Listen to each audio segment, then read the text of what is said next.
जगन्नाथ कण्ठशोभितकौस्तभ पद्मनाभ वेदगर्भ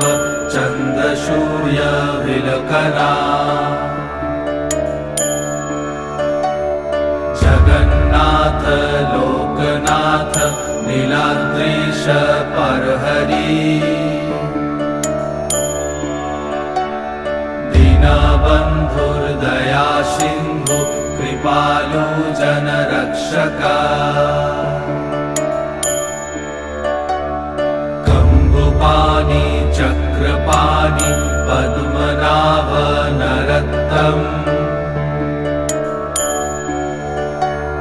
जगत्तं पालको व्यापी सर्वव्यापी सुरेश्वर